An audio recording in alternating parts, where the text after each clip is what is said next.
Nung bowman, yung rescuer, silang dalawang nasa gitna ang lulusong sa tubig. Yun. Yun eh. Ako. Hindi po yung dalawang rescuer na nasa gitna. Hindi po yung dalawang nasa likod. Hindi yung dalawang nasa gitna. Bakit hawak? Bakit hawak yung ganun? Balance. Kasi hawak yung dalawang nasa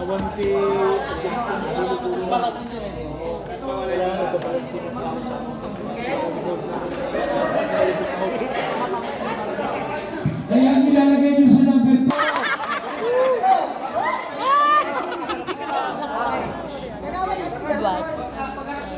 Go, kagawad sani. Okay, Go, go, go. Prepare to lift.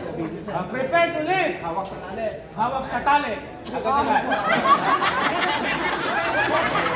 Ngayon. Okay.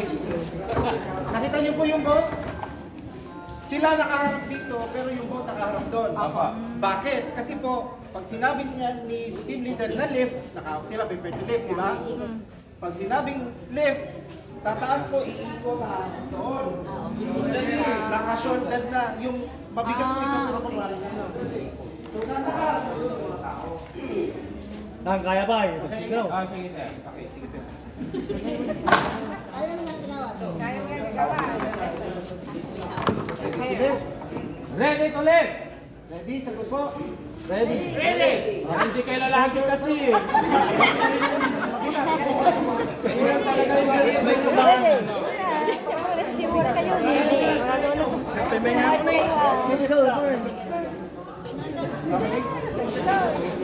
Hindi, ang sabi nila kasi ililip lang hahawakan na, hindi mo na buhatin. Kaya mas magandang buhatin para malaman yung pag-ikot. Lift to the shoulder. Yung sa kabay na. Rescue ako!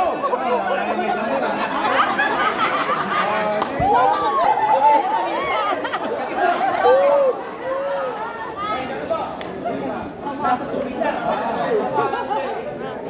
Pag pumunta na tayo, Dapat J kayo ganun. sabay. Hindi, di mo pala to. Ay, di mo pa yung... Maganda ba gaya yun? Okay. Huwag mo kayo ko yun. Pumasok sa boat sa tubig. Rescuer 2, entering the water. Rescuer 3, entering the water. How about the team leader?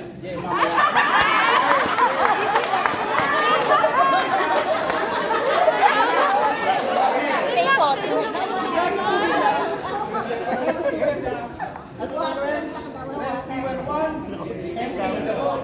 Paano po yung entering the boat? Sasakay, itong rescuer 2, tuhod. Sasagtuhon. Sasakay po rescuer 3, ay rescuer 1. Rescuer 1, tapak po. Pasok. Rescuer 1, entering the boat. Rescuer 2, entering the boat, sabay din. Rescuer 3, entering the boat. Hindi na po sisisi.